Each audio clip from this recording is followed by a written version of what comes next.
And we're live 7-Eleven. That reminds me, I need to go get a Slurpee. It's way too cold for that. But it is time for our live feed. And tonight we're going to talk about the thumbnail that I have up. And I'm going to take a look at it now. If you can't see it, because a lot of times these thumbnails, they just appear and then disappear. And you can't even click on them and make them stay. So I'll tell you what it is.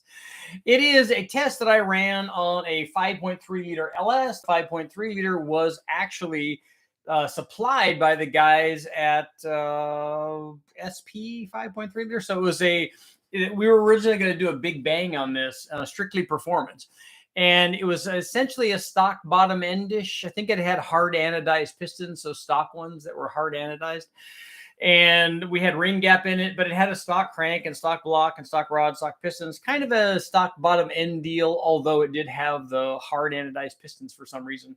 And we ran a bunch of tests with this particular motor, and it worked well. I never did get to do a big bang on it because I heard it before that happened, unfortunately. But we did get to run a lot of tests on it, and it worked very well. This particular one, I'm going to go ahead and find out where we were with this one. But the test is that we ran boost. We ran around 10 pounds of boost, and we ran it with the stock camshaft. We also ran it with a different camshaft. In this case, it was a Comp LST version, which works very well, as we know. I'm going to go ahead and find out where we are here.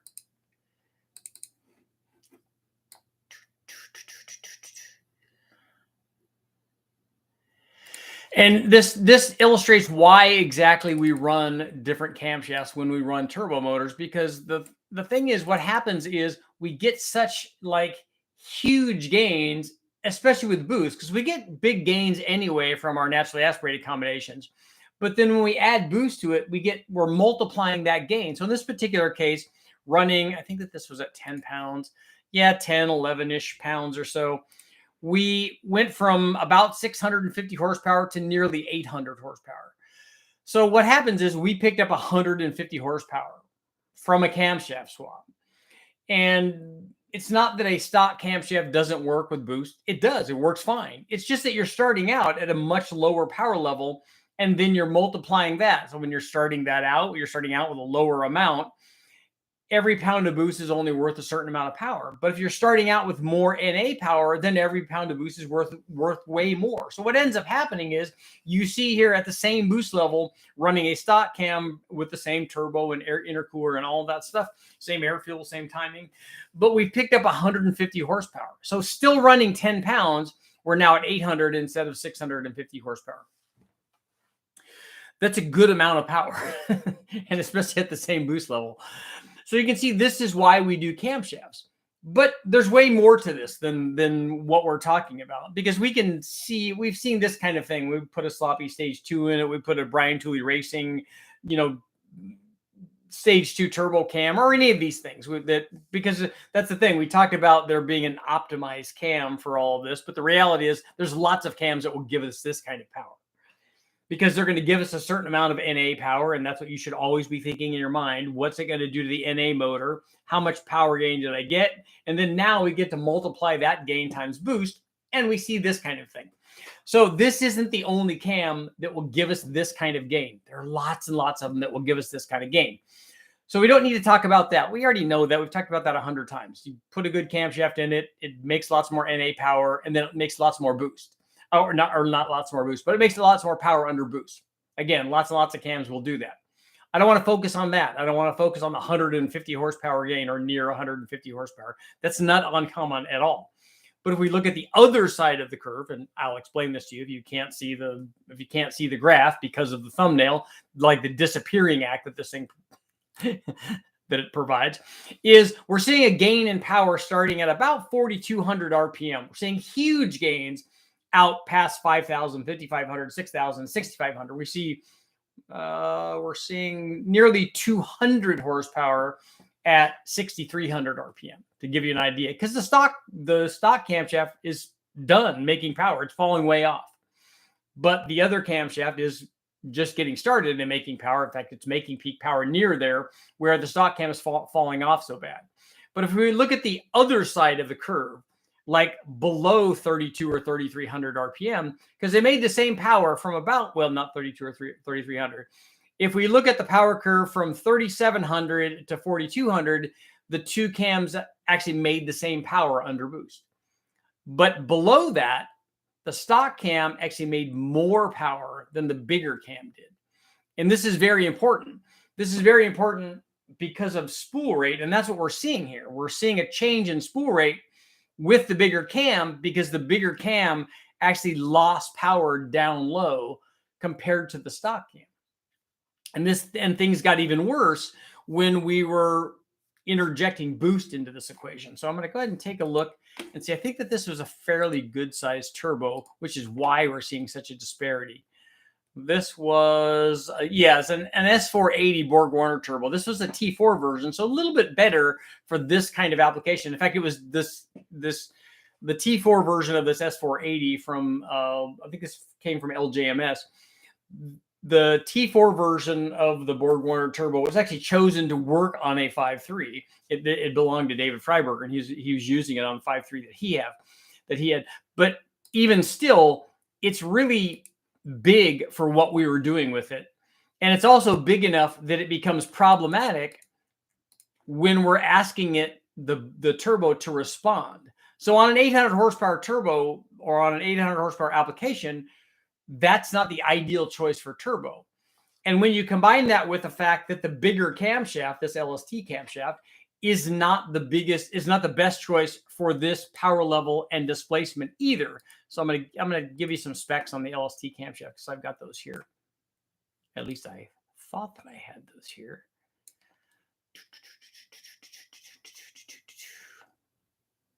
I don't have them. I digress. I think it was probably in the mid to high 220s at 50 on the intake. But it was down enough in low speed power that if we look at the graph, we see below 3,700, certainly below 3,600, the other one, the stock camshaft, was better.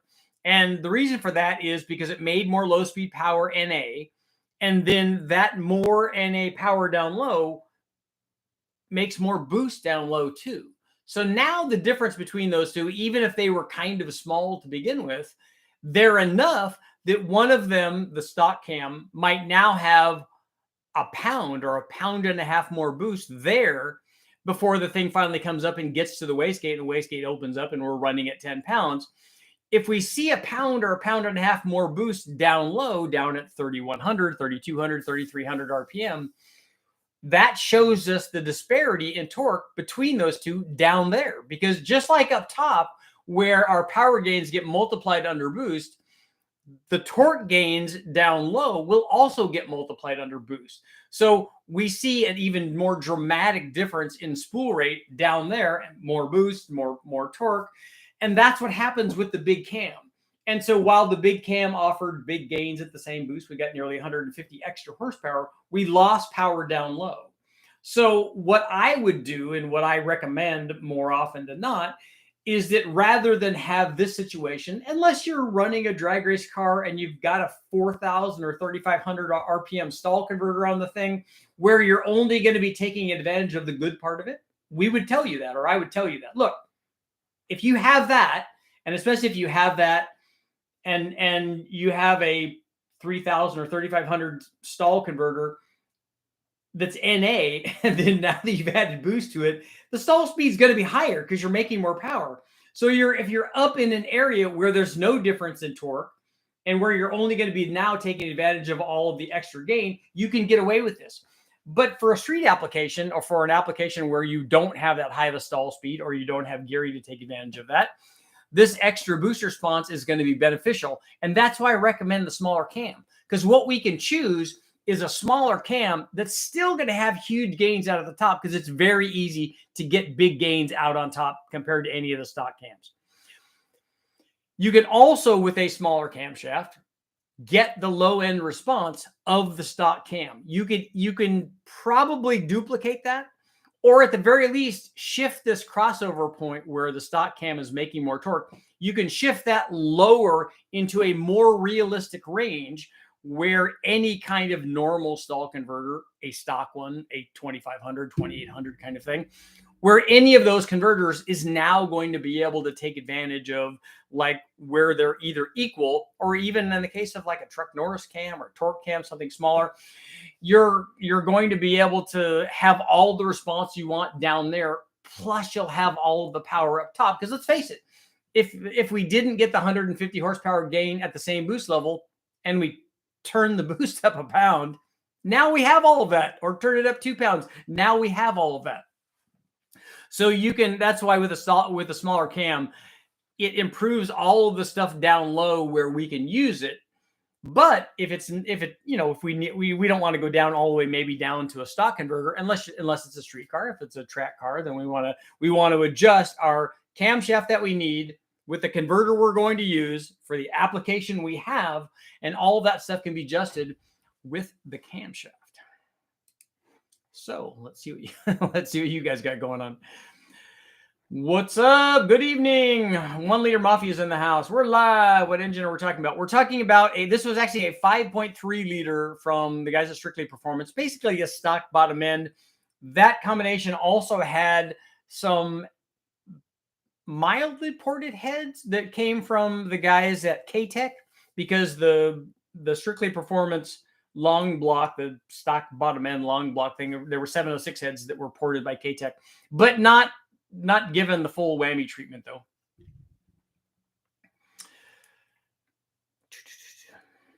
Helps the turbo light, makes exponentially more power, basically a multiplier. An extra 50 horsepower from a cam becomes 100. So what's not better? Exactly. Basically, it's like building a 305 instead of a 350. Build the 5.7, so you start ahead. But that 305 is just really good. When are you going to test Summit's Torquenator? If you tell me the specs, I can tell you what it does, because I probably already tested something that's like that. I don't have to test that exact camshaft, but I can at some point. Got a 305 HO for $100. Going to add ring gap and boost, plus cam and intake. If not a $100 unit, I would have got a 350.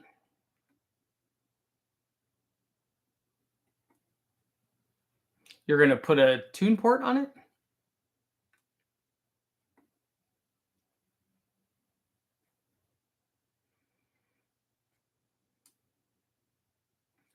Yeah, the 305 is the big block compared to 283. And I would certainly take if I was trying to make power, I would certainly take a 305 over a 283. Depends on preference, I reckon. To each his own. I prefer a 302 small block Ford to a 351.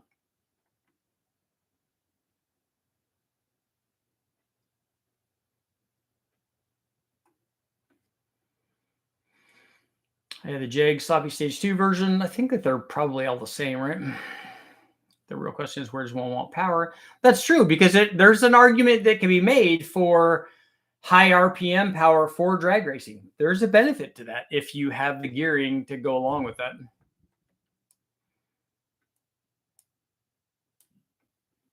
Had 70,000 on it. Could you adjust that to any result by cam timing? I don't know what your question is.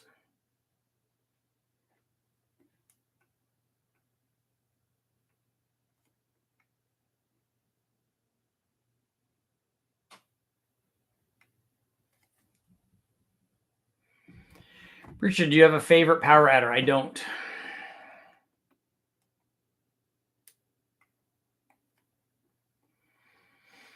For a burnout car, a turbo or a positive displacement supercharger, either a twin screw or a roots blower, would probably be the way to go, rather than a centrifugal supercharger. For burnouts, it would be funner with those kinds of things. A turbo would also do that.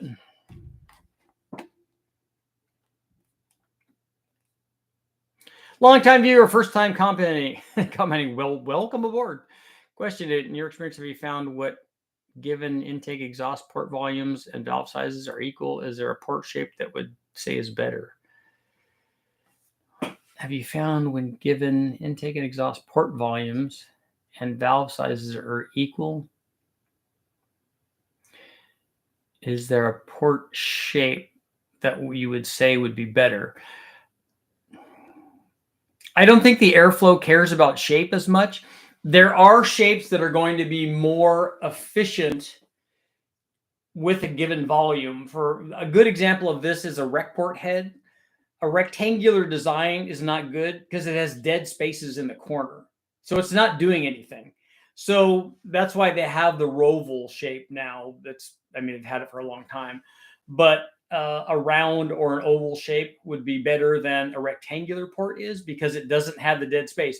You'll get the same airflow with a smaller volume. So theoretically, it should be better.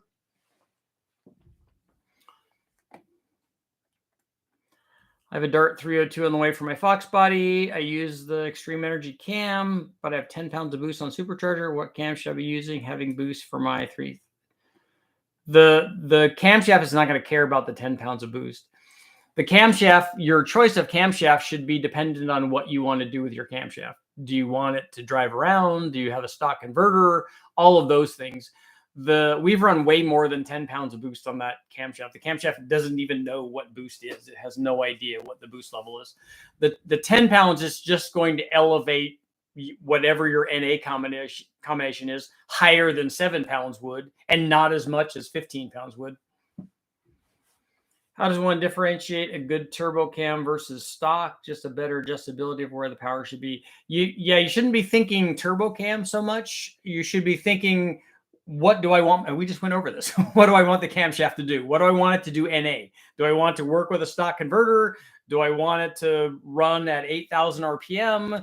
Do I want it to get good mileage and drivability and all these things?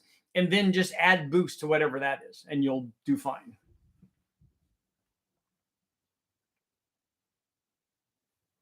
Terminator specs are 212, 218, 600. So it's like a high lift. It's going to be like a high lift truck cam.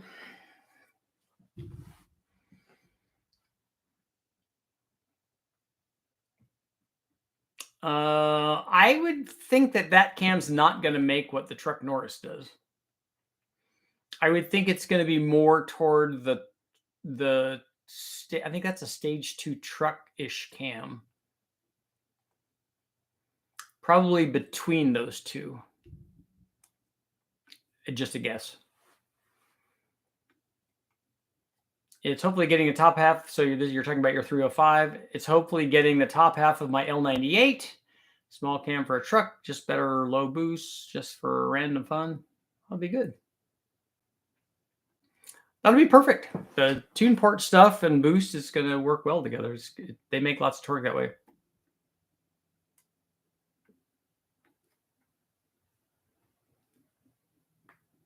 Is there a way to calculate spool difference between two turbos? No.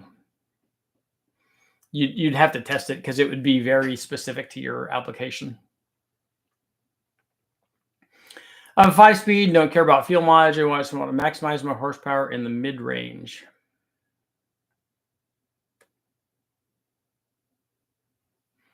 Nitrous for turbos, that's good.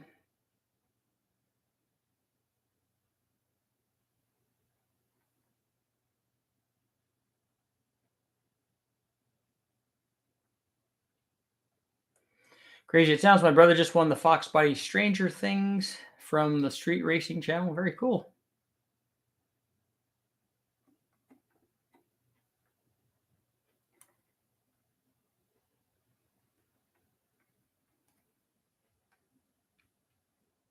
Do you recommend putting in dowel rods and cam swaps 200,000 mile LS motor?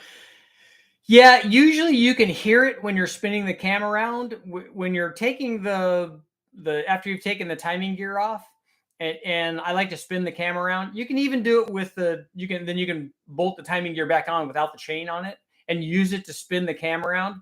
If you spin the cam around, you can, if you have the push rods in, you can look and see that all the push rods are staying up. If they're staying up, that means the lifter trays are holding them up. And then just make sure before you take your cam out, dowels are a good idea. They're a good safety thing. If you don't do that, which I don't do that very often, because I listen to make sure that if you're spinning it around and you keep having a lifter fall down, you're going to need to use dowels. If they don't fall down, then you're taking a chance. But what I like to do is make sure that the other cam is all oiled and ready to go in, because I oil the whole camshaft before I put it in. So we pull the other one out. I pull the other one out slowly. Sometimes you got to rotate it to get it to be just right. And I try to take it out nice and slow and evenly, and try not to don't bang and dent anything, and to knock the lifters down. Don't hit the motor with anything. And then I immediately grab the other camshaft and put it in. And I hold my breath the whole time until the other camshaft is in. And as soon as the other cam is in, past the front bearing, I'm like, okay, good. Now all the stuff can fall and it's fine.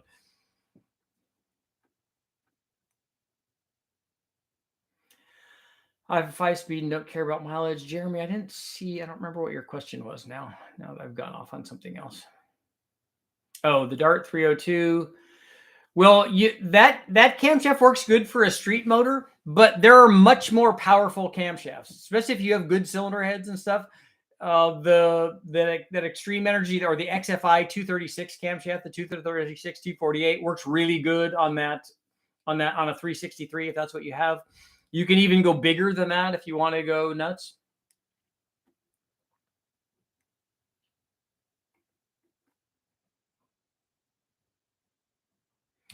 I have inherited a 96 Mustang with a 5.3 and I built 700. I want to drag on the weekends. Would you use 706 or 799 heads in a torque cam? I would, if it already has 706 heads on, I would use those. You're not going to gain anything from 799 heads. Excuse me. You would gain power from porting either one of those heads. You could get more power. I don't know what cam is in it. I don't know what intake is on it. Would you recommend boost wise for 408 Magnum 488 cam or so? Haven't decided fully on size. Are you talking about a Dodge Magnum and you're building a stroker version of that?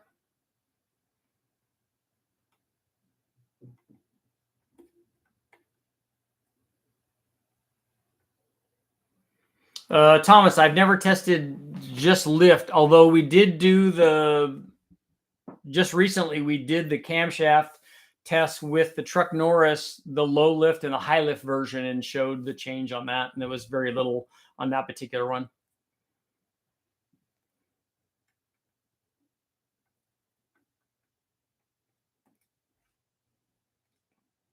Any updates on the V6 turbo shootout? No, I thought I was going to do the turbo shootout on a V8.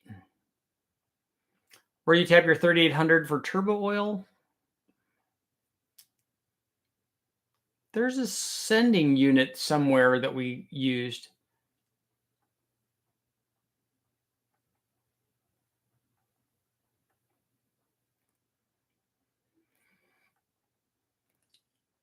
Could you time the cam for bottom end and thus raise the spool response if you're not ready to recam right now? You can use a stock cam if that's what your question is. Would you gain from a single pattern to 18 cam? Be a significant change. It would definitely change the power curve.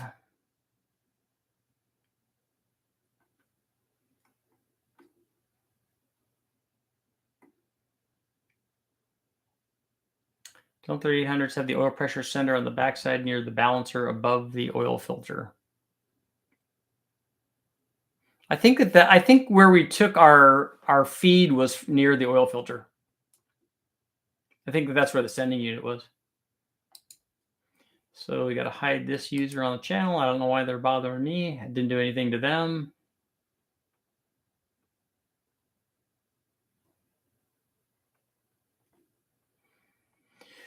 We do need a poll. I've had one earlier too that I was thinking of. Oh, I know what it is. Okay, so I was out working in the garage today, and I had the crank, the 396 crank, forged steel crank. Thank you very much. Standing straight up on the end. And so you can already guess what happens. I knocked it over.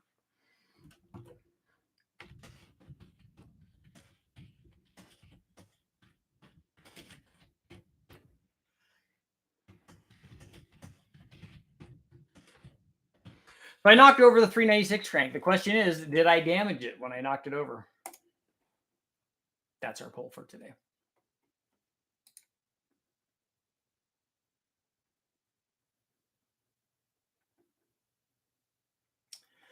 Bots in the house for a V8 remote single turbo setup. Does displacement make a large difference? Yes, displacement always makes a difference. Displacement helps determine what the response rate is of the turbo. Or does placement? I read displacement. Does placement make a large difference? The farther away it is from the motor, obviously, that's going to change response rate. What oil pumps do you use on your turbo LS builds? I use a stock one that came from the wrecking yard with the rest of the motor. Would a slightly larger exhaust cam decrease power? How are we changing the exhaust only cam on a LS motor? Are we still talking about an LS motor, or are we talking about some sort of 4-valve thing?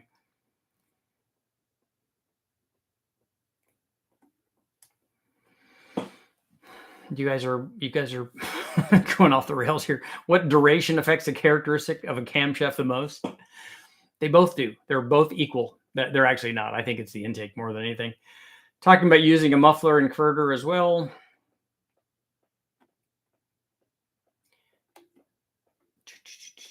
I have to scroll back. I was looking for a C5 Corvette camshaft. C5 Corvette cam versus truck cam. Is there much of a gain on entry level versus a C5 cam? Yeah, please take a look at the stock LS cam video where I tested all those, so you can see what they all do against the truck cam. 396, that's so 1970. This one actually is earlier than that. 65. Actually, could be any of those years. Have you ever tested if nitrous can be used to create power beyond what a turbo is rated for? Say an 800 horsepower turbo with a 200 shot. I haven't tried to surge a turbo like you're talking about. And it definitely will change back pressure. We already know running nitrous with the turbo changes the back pressure because you're increasing the amount. You're increasing the exhaust flow basically by whatever the amount is that you're adding the nitrous to. So that definitely affects back pressure.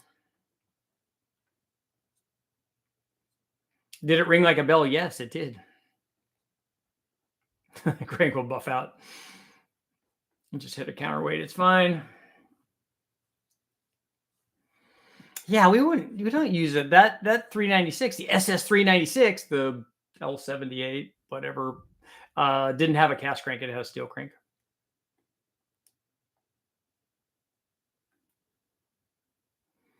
GM, Richard, the GM LS3 525 horse crate engine, too much cam for turboing? No, not even close. We've run twins on that already. It works fine. There's no such thing as too much camshaft. There are cams that will work a lot better, like we showed in the graph here, that, you know, if you want to make all your power up at the top and then you put a big camshaft in it, that'll still work. It'll still work with boost. It'll just be soft down low. And that's not a function of the camshaft not working with turbos. That's a function of the camshaft doing what the camshaft does, NA, and then the turbos multiplying what it did. Knocking the crank over on the 396 will drop it from the 425 to 375 horse.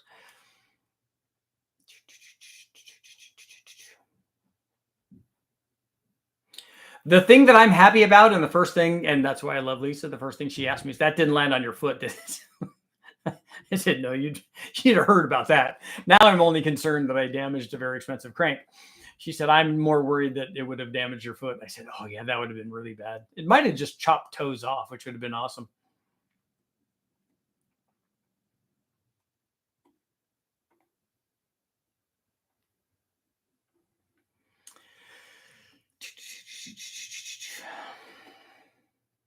Probably hurt the floor. I bet I need to look at I bet it did chip the cement. Is there such thing as too cold manifold air temperature? I was at 24 degrees after the turbo in this cold weather on my daily driver. How are you at 24 degrees after the turbo? Was it less than 24 degrees outside? And if you're at 24 degrees of inlet air temperature under boost, your motor's going to make a lot of power. It's going to be really happy with that.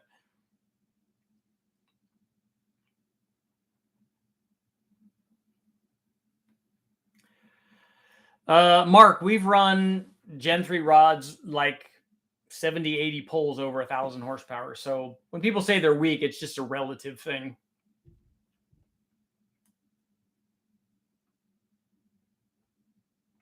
Yes, I can get that power back from flipping the pistons.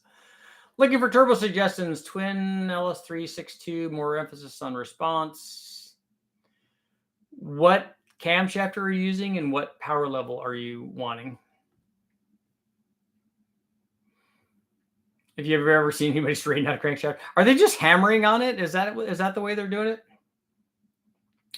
Twin GT3582s. I might also go smaller on that LS3 if you're just looking for, super response.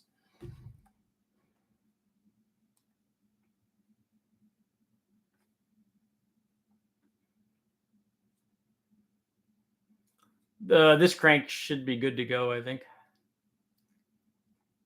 Mark, if you're talking about the crank on the LS, yeah, we've never heard a factory crank.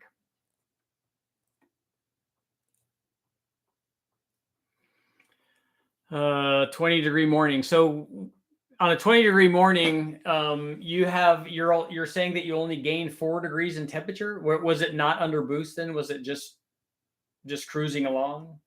Because there's no way that you only gain 4 degrees under boost. That's not possible. So let me know what was going on. It's an 88 millimeter T6 turbo, so it needs more stall than a T4 turbo. Yeah, those are big.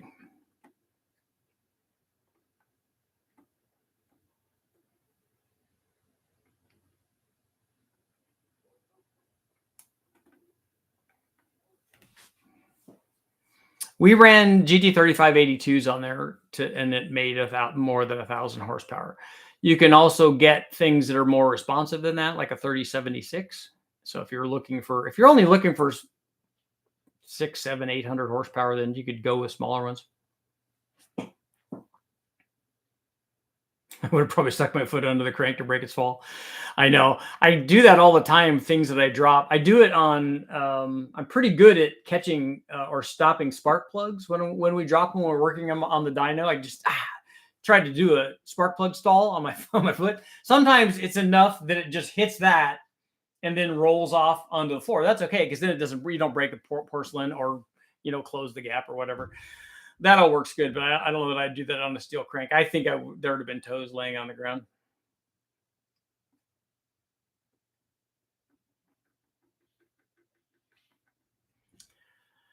Vega, if you have a 327 with a 475, then a 475 will support near 1,000 horsepower. So you could get to that if you have everything right.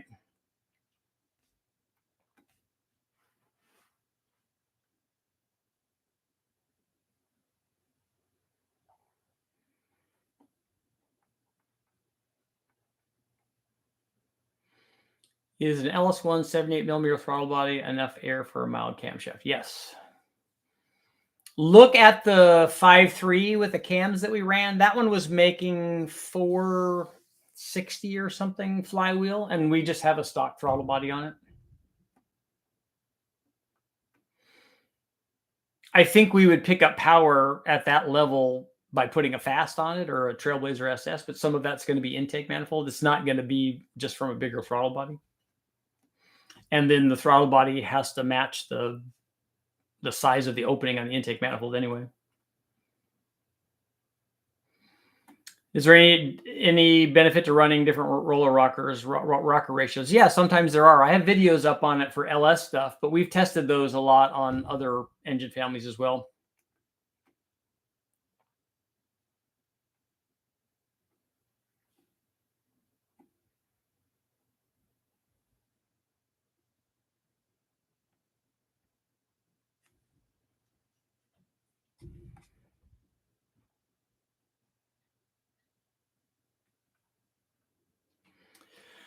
Karen, the turbo asked about earlier is on sale again for $350. Is that 7875? That's a good size turbo for sub 1,000 horsepower stuff. Catch the cell phone with a foot maneuver. Yep.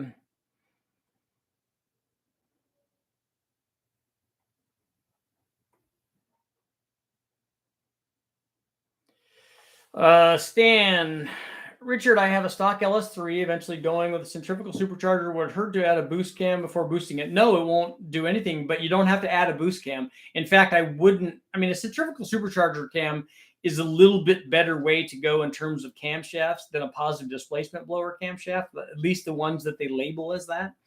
You can put any kind of NA camshaft in there or a centrifugal cam. I wouldn't recommend a positive displacement blower cam because they kill a bunch of low and mid-range power compared to the other cams. Because all you're concerned about is what the camshaft does NA, and then you're adding boost to that. But no, whatever cam you put in there will work just fine. It will work fine NA, and it will work fine under boost. I'd like to see you test large frame turbos from VS Racing. I don't know that I have anything that will run those effectively.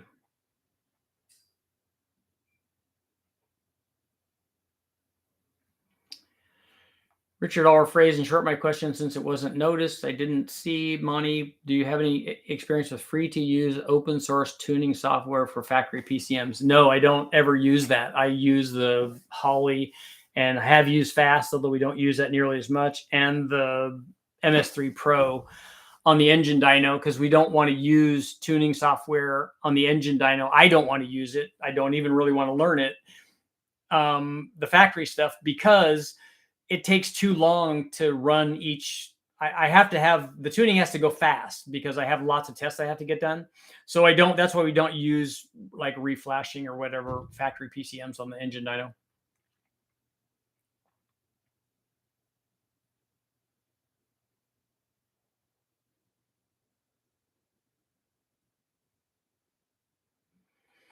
In 1991, we were snowmobile racing in Hayward, Wisconsin, and the night it got to 57 degrees below. Still, it's an all-time record for Wisconsin. I started over 8 cars with a pan of charcoal. Nice.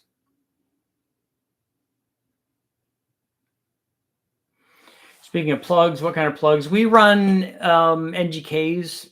We normally run, and I also have because Westech has some. They have some Champion Race plugs and also some Denso Iridium plugs. I'm more concerned about those, those group of plugs, or the TR6 or something colder. I'm more concerned about the heat range. We normally run something that's going to be like an 8 or a 9 or a 10, depending on how much boost we run.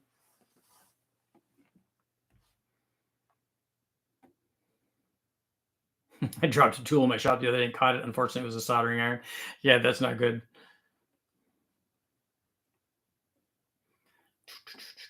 I have one of Iron's big turbos, and I want to run it on something because I wanted to demonstrate spool response, and it's big enough to where it's not going to be very responsive at all.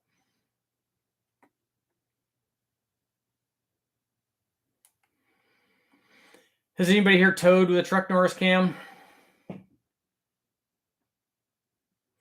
Only BTR does a super wide LSA for the PD blower cams. That's not true. That all of the factory PD blower cams are super wide LSAs also. Can you get your hands on free valve technology? I'm a nobody, so probably not.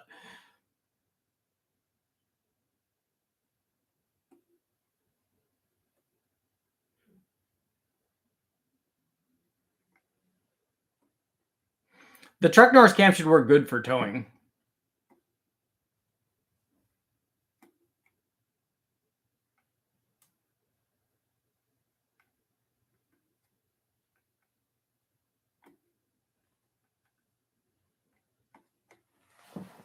Yeah, and Monty, I'm not a tuner. I don't do that for people. I don't do that for the street. I don't do that on the chassis dyno. I don't do any of that. So I'm not even familiar with HP tuners or SET or any of those things. I've never even, I've plugged a thing in, but I've never done any tuning with any of those. So supercharger on a small block Chevy with a 107 LSA is okay. What I'm telling you is it will run, but that's probably not the cam I would use with a supercharger. I might use that camshaft with a centrifugal supercharger. But the question isn't whether it works with boost or not. The question, your first question, and this is way more important, is what does that cam do to the NA motor? Does it give you the curve, the combination of all the things? Does it give you the amount of peak horsepower that you want, the amount of peak torque? Does it do so in the RPM range that you want to run in, from 3,500 to 5,500, from 5,500 to 8,500, wherever you want to run it? Does it do that? Does it work with your stock converter or some other kind of race converter and your gearing? What does it do? Now, do you want to add boost to that? That's the thing. Not the, can I run a turbo with a tight LSA camshaft? Yes, you can. It will work. It will make boost, and the turbo will add power to that cam that you have. Does that mean that I would choose that cam? No, it doesn't mean that. As we saw in the graph that I put up, that camshaft made 150 extra horsepower at the same boost level. That's good. Would I choose that cam for a street or a street strip turbo application? No, I would pick a smaller one because it's going to be more responsive down low. I know you're not a tuner, but what's your experience so far with the MS3 Pro? Well, my experience has been really good because Eric from Westech did all the work. So all I did was sit around and watch Eric get everything running, and then he just went over the basic things that said, hey, look, here's what you need to do to change air fuel, here's what you need to do to change timing, and here's what you need to do to change cam timing.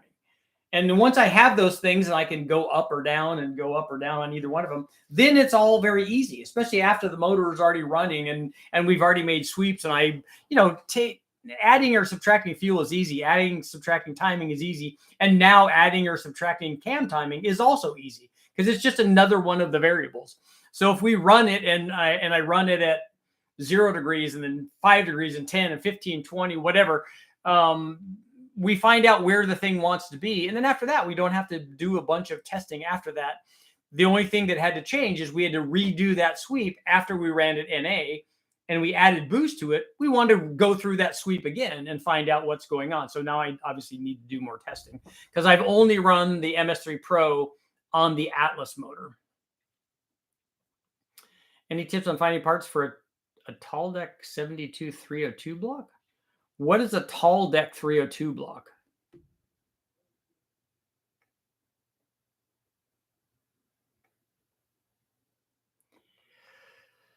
BTR, LSA, LS9 have 109. Yeah, those are big. Those are wide LSA things.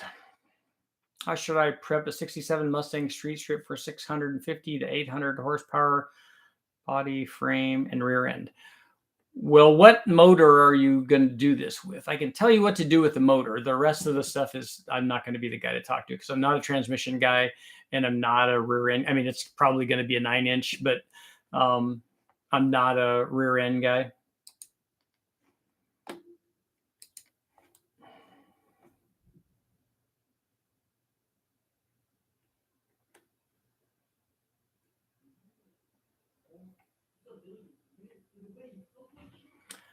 Question to the survey question. It's concrete. It's a concrete or a concrete floor because it's the slab. Could a vehicle with the right trans and gears make a turbo less lively? Yeah, if you put stall speed in it and gear in it, and the transmission has a super low first gear, then yeah.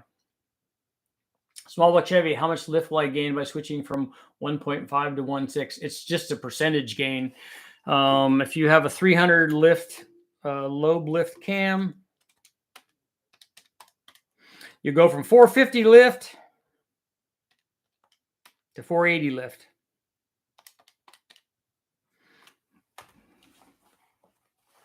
I should have been able to do that in my head. Do you recommend an LSA supercharger on a 5.3 liter LS truck motor? I think that would be a really good combination.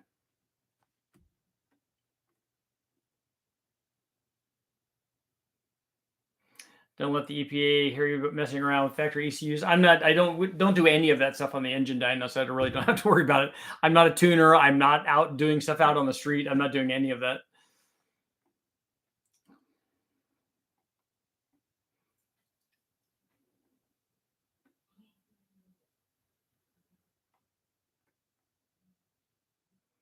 Are factory OEM turbos ball bearing or journal? It depends on which factory turbo you're talking about. They all aren't the same.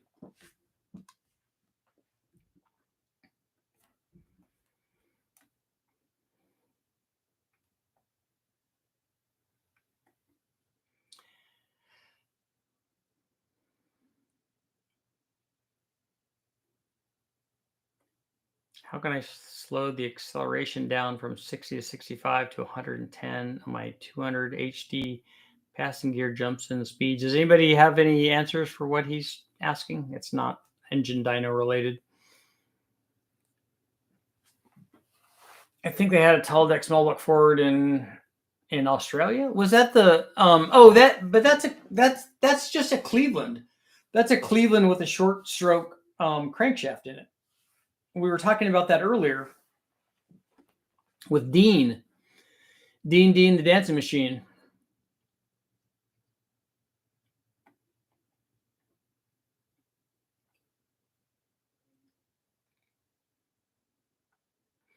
Did you do VCT on the MS3? Yes, we did.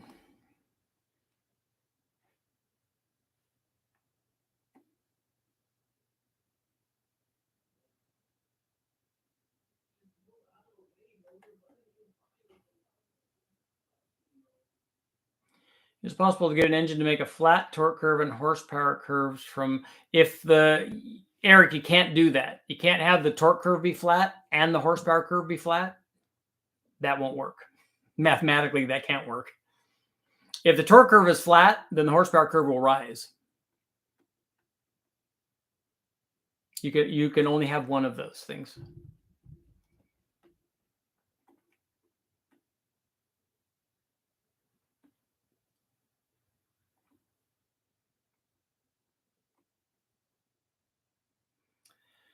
Idea for a big bang Ford 351 Cleveland, cast iron 4-barrel Cleveland, high port pro stock conversion, and big turbo.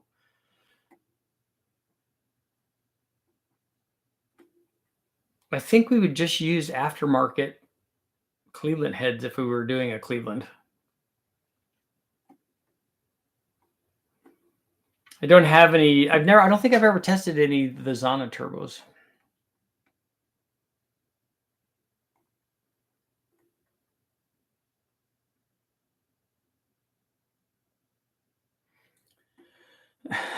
Jim, what are you changing the tune for ball bearing? Shots fired on the ball bearing stuff. I knocked over 396 crank. Did I damage it? 74% are saying no. 26% are saying yes. Richard, you damaged it.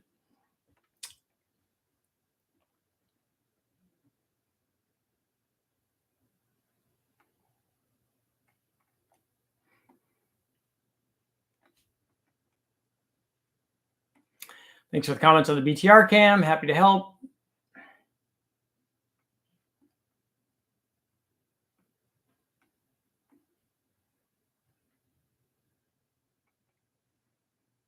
Run Virens large turbo on a 6-liter, a 6.2, maybe a 408. You can do it on a 5.3 or 6.0. 6.0 would be good. I don't have one to run that big turbo on.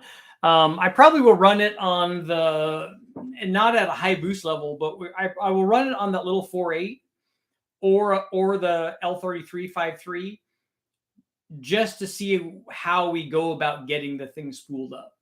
Originally, I wanted to run it on the 3800 and then use the supercharger because we run it NA with that big turbo and it would never spool, and then run the supercharger on it to add a bunch of NA power and get the thing to spool up better. I think we could do that with that turbo on the 4.8. What they're saying with the flat cam is if the cam doesn't have any lobes on it.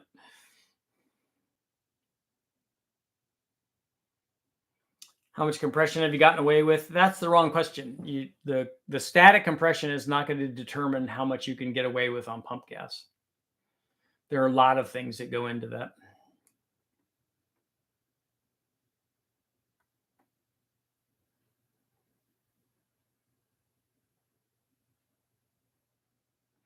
That's right, Dean.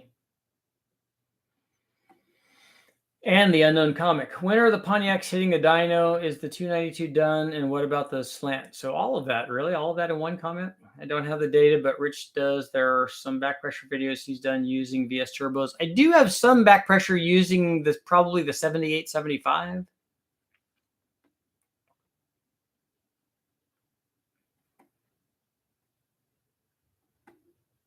Still debating on a Vortec or a torque storm to purchase, not going to exceed 6 pounds. You can talk about it in terms of boost, but what you should really be talking about is in terms of power. How much power do you want to make? And decide if the torque storm will do that. They're good turbos for a realistic amount of power. And they're easy to bolt on, and the kits all work and stuff. The ones that I've used have all worked very well. But the problem is that most guys get them and go, and then they start trying to spin the heck out of them, and they're wondering why they're not making the power that a D1SC does, or an F1A94, or a YSI Vortec, or any of these bigger or any bigger superchargers, just because they can't. It's a smaller supercharger.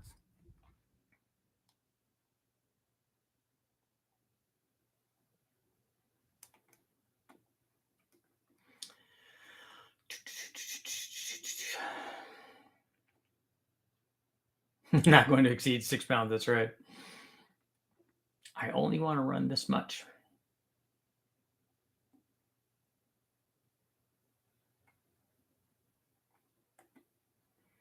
Wasn't supposed to exceed 10 pounds on my 94 pump gas K24A2. Currently set up 100% duty cycle on a controller and 16 pounds. That's what happens. That's what boost does. How much valve spring can I break in a flat tappet with? I don't know. You need to have the amount that doesn't hurt the camshaft. If you can run stock springs on it and change like a stock spring, but change the installed height, or the springs that you have on it, change the installed height. So you change the rate quite a bit. You can do that. You still have to change something. And I don't think that plus 50 keepers, maybe plus 50 keepers and a plus 50 retainer might give you enough if you've got enough free height on the spring.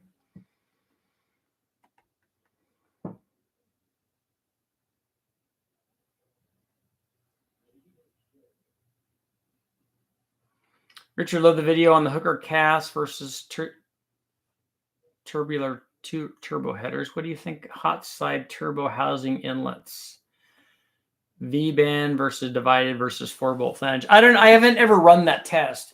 I've run lots of divided stuff and lots of standard open 4-bolt flange stuff.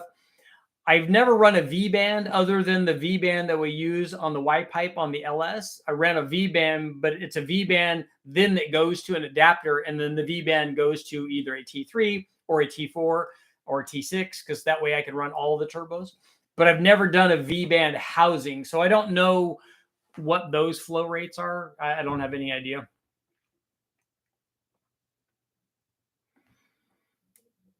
What's the compressor airflow on the 7875s? I don't know. I don't think he has a map for those. But I think that they're about 1,000 horsepower turbo. At least the Gen 2 is. The Gen 1 is probably better at 900 horsepower. You change cam bearings on your junkyard motors? No. And we don't change rod or main bearings on any of the big bang motors either.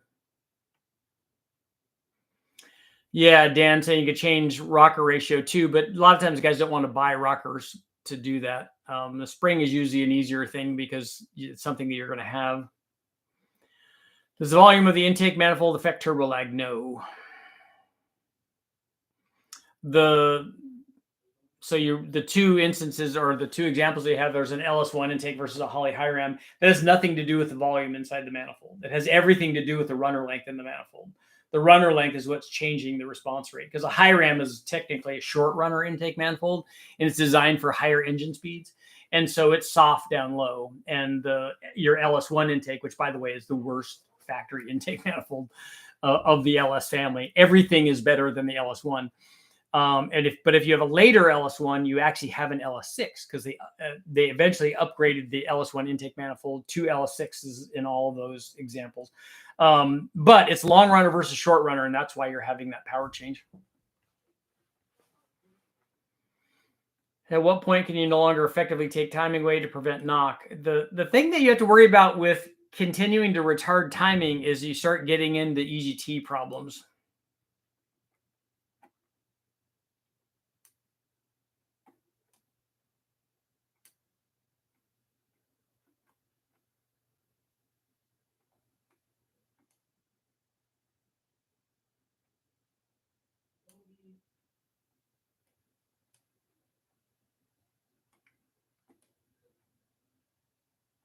I've heard that flat tap is like lots of zinc in the oil. They do. That's what we do for break-in stuff is we have a very high zinc break-in oil, and then I usually toss in an extra zinc additive package deal, like a break-in concentrate deal. And then I always put, when I was doing lots of flat tap and stuff, I would put assembly lube on the bottom of the lifter and all of the cam lobes, and then we would start it up and obviously break it in with your normal procedure.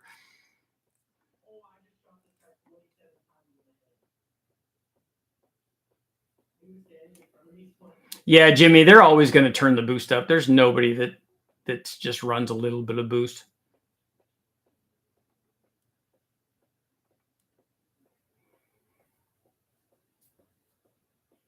Can a 454 handle 4,000 horsepower? Like a stock block? Probably not. With big flat tappet cams, there's a lot of praying to the gods, to the cam gods during break-in. That's the that's the thing that worried me the most when I built all those motors is that please just go together and work.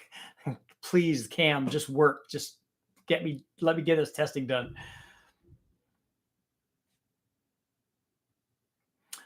I hope you can test the Gen 3 Hemi AFR heads. I talked to them about that. That would be cool.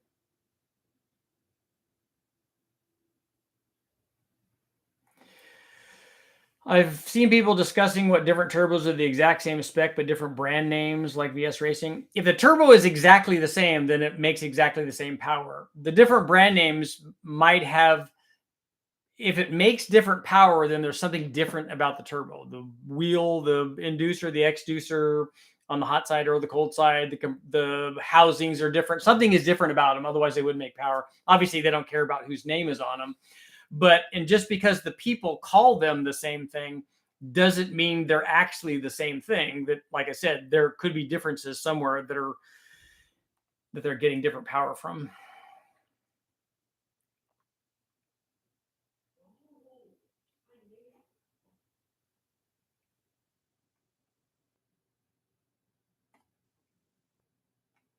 What are in the works for Pontiac stuff? I have the Trophy 4-cylinder and I have a 350 that I can run.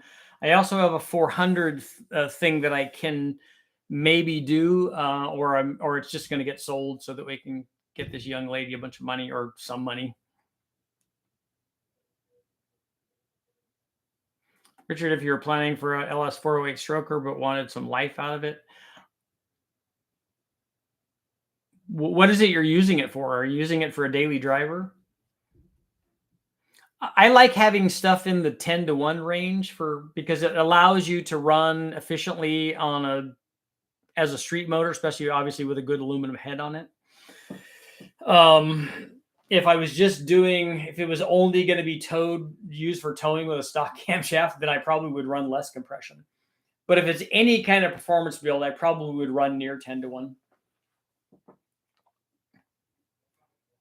And the compression ratio is not going to be the thing that determines whether it lasts long or not. There's going to be other stuff.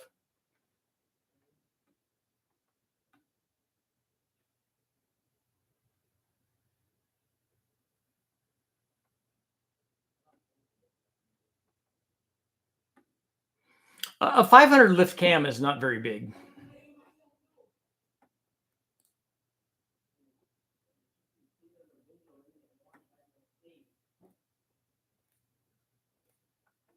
Yeah, I'm sure Dave's seen problems with I've done so many valve spring changes on dyno, I lost count. It's part of the deal, unfortunately.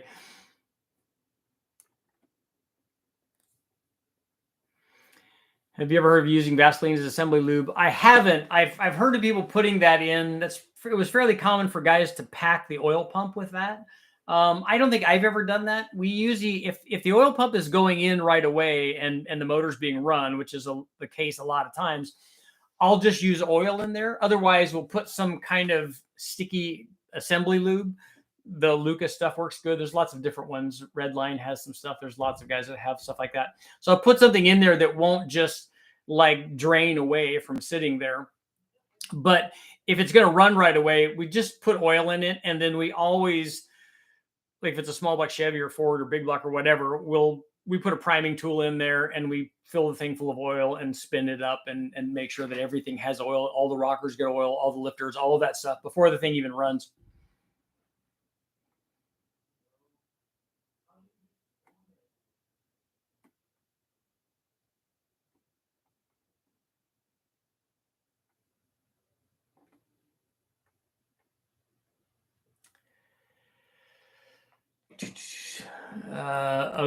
So you want high boost? Yeah, then that's not going to determine longevity. You just stop worrying about that.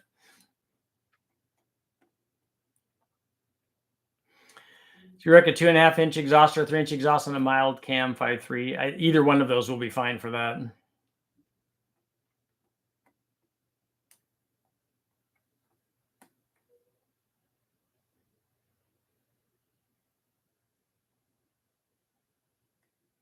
Seems to me an engine could be made to make good power through a wide RPM range. You can do that. Variable cam helps a lot. Variable runner intake. A 4-valve motor is better at that. And then boost, especially if you have a rising boost curve, you can achieve a lot of that. I don't know why you need to go to 9,000 RPM, but that stuff is possible. But you just couldn't have a flat torque curve and a flat horsepower curve. If you have a flat torque curve, the horsepower curve is going to rise. So you're going to continue making more and more power. If you look at a high RPM, super powerful motor, that's what it looks like. The curve is, the torque curve just continues to carry. The VTEC Honda stuff is a pretty good example of that.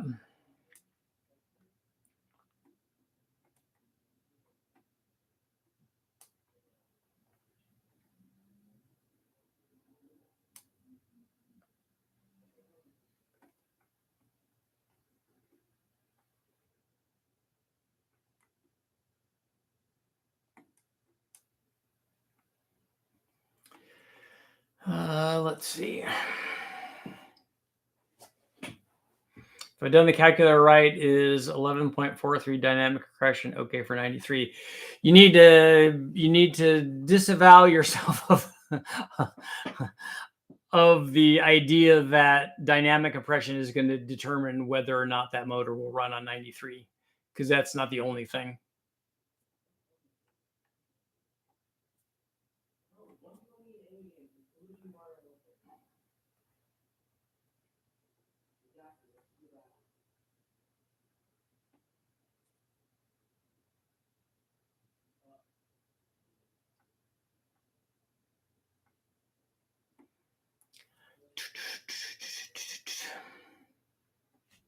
How can you build a new engine and not prime the oil system? Well, you should. You should. By that, I mean you should be priming it. I swapped a Turbo 2 setup on a 2.2 TBI block, 9.5 to 1 versus 8. That's good. How long do you think will last on 93 pump gas and reduced timing with a T2 intercooler? It'll last a long time if you know what the timing is and you put the right amount of timing in it. If you can tune it, it will last a long time. It's not going to care at all. It's going to be a lot better at 9.5 than it ever was at 8.1. Again, the critical element is not that you just stick a factory computer in there and hope for the best. If you are able to tune it, you can make that work really well.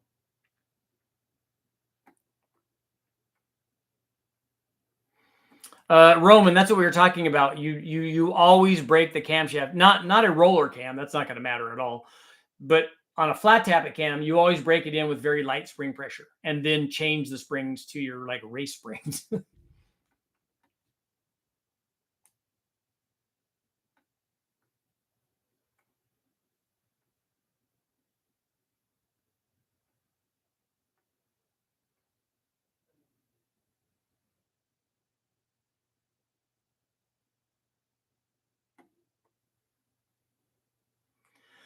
This intake for 427 Windsor, Victor Jr. heads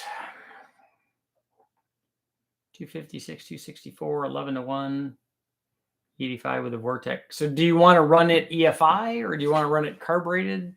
My first choice would be a Super Victor intake manifold. If that was a carbureted deal.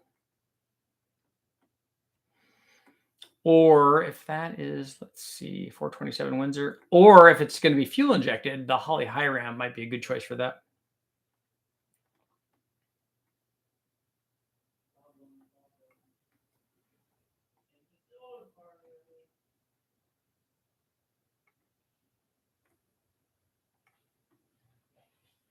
What studs do you use for the Big Bang? We use the CA625s, so the super double whammy throwdown. I think they're like diesel studs.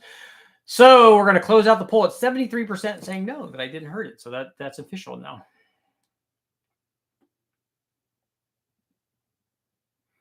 The S369 SXE is 98 pounds. That's a lot of power for that size turbo.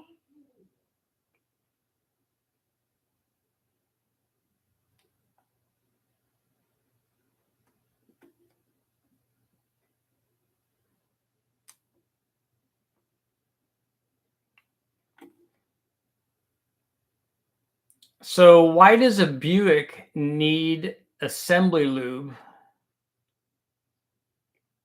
Why does that oil pump need Vaseline and not assembly lube to help it prime? I know that it's in the front cover.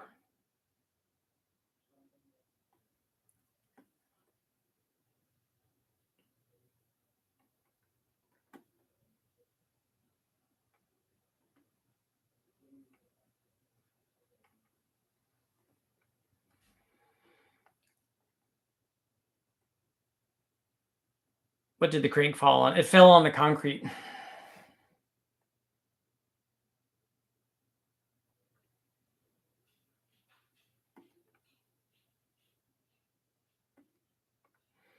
Why would you put grease on the bearings? I don't put grease on the bearings when we're building a motor that's just going to run. I use oil.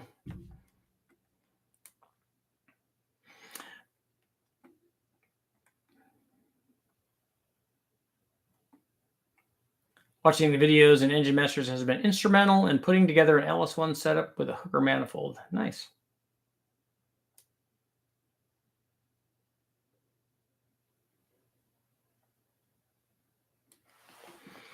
It fell flat on the mating surface. Just look for damages to the mating surface. I don't think, I mean, you could look for visual cracks on the cylinder head that you drop. The old Holley 300-2 is the best single plane intake for a small block Chevy. Is it?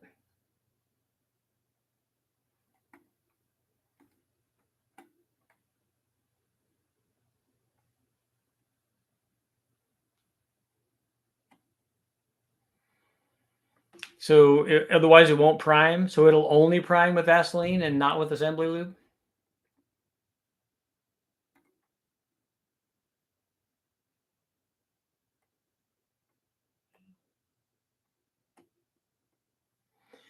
Do you have any interest in running a thumper cam on the Pontiac? No, not really.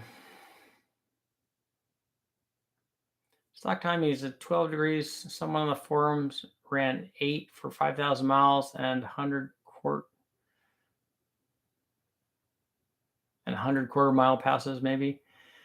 Ran at 13 pounds on a 2.2, 2.5. Prime the oil pump by spinning intermediate with an electric ratchet. I have videos up on how to do that. We did that because we wanted to see what was happening with the oil squirters for the camshaft.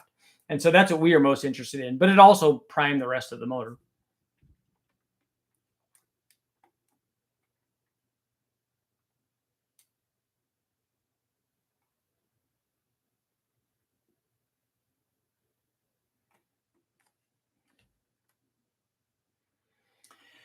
Richard, do you do EFI tuning when dynoing engines at Westech? I tune my engines on the dynos at Westech.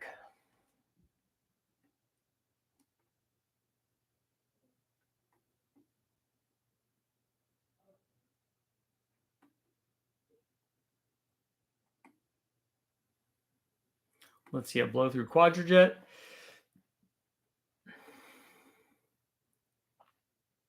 I use Joe Gibbs grease on the LS oil pumps.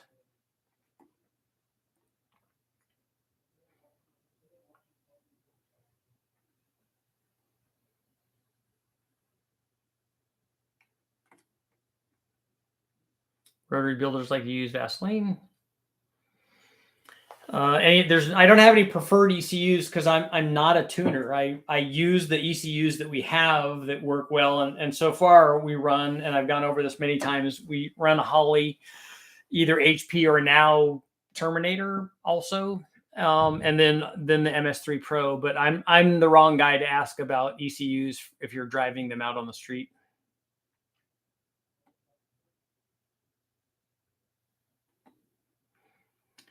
Richard, have you ever made dyno pulls in self-tuning mode? You mean in closed loop? Yes, I have.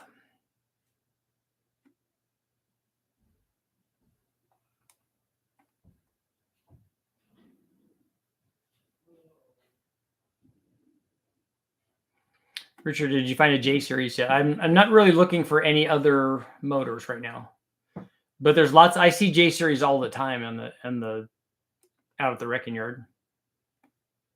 I've not tested the 305 Crossfire or the 350 Crossfire.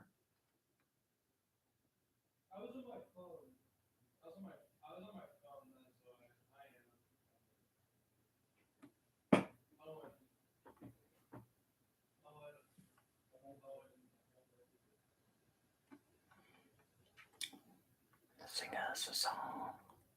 So I want to see what I'm scrolling.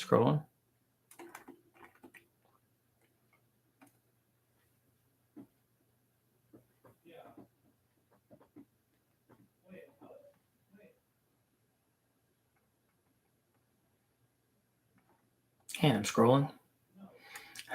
Will David ever give the head back? I think he will. I just talked to him the other day. And honestly, if he never did, I wouldn't care. I do have 2 ported heads coming from the guys at the car farm, which is really cool because we have both the G head and the swirl head. I haven't got the 3800 heads back. I'm a little worried about that.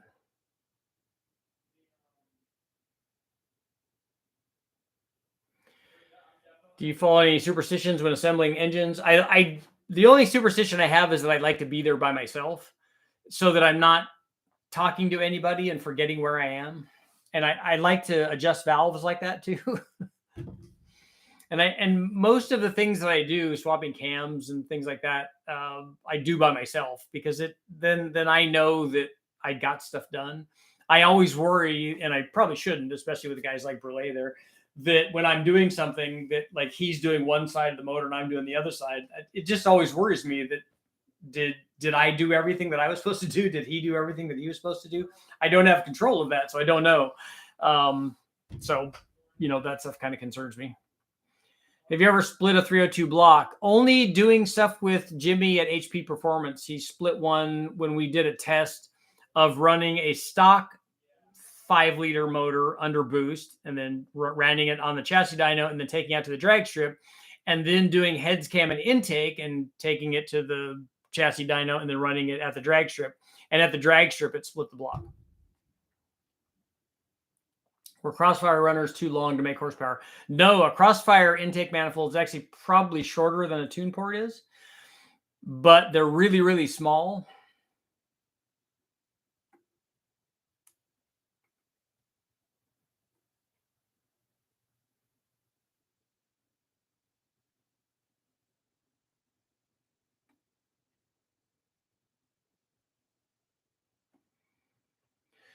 Richard, I don't see why assembly lube would not work just as good if maybe Vaseline is cheaper. I think that they're worried about where the pump location is and have everything staying in place. Has anyone ever dynoed a cheap eBay 302 Windsor top end kit? I've not done an eBay one. We've done the trick flow one, and that worked pretty good.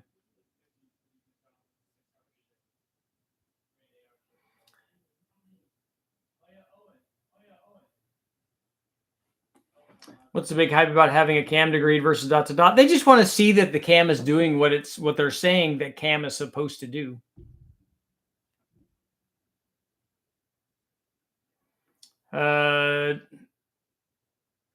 Milt and James, who's ducking somebody? I'm gonna scroll back and see if Milt was asking another question. Oh, Turbo Monza. No, Turbo Monza seems like a good guy. I think he's just busy doing stuff.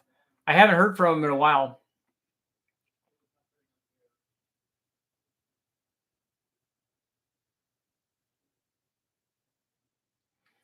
Garage 54 ran a motor with the crank weights cut off, no oil pan running, assembly grease, and it ran just fine. High RPM pulls.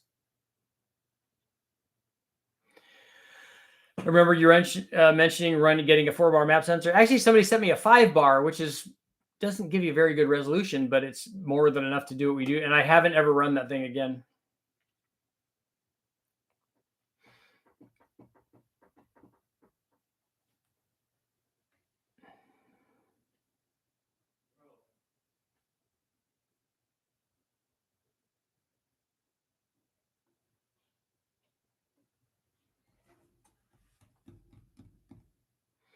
Sing us a song. Okay, it's time to go.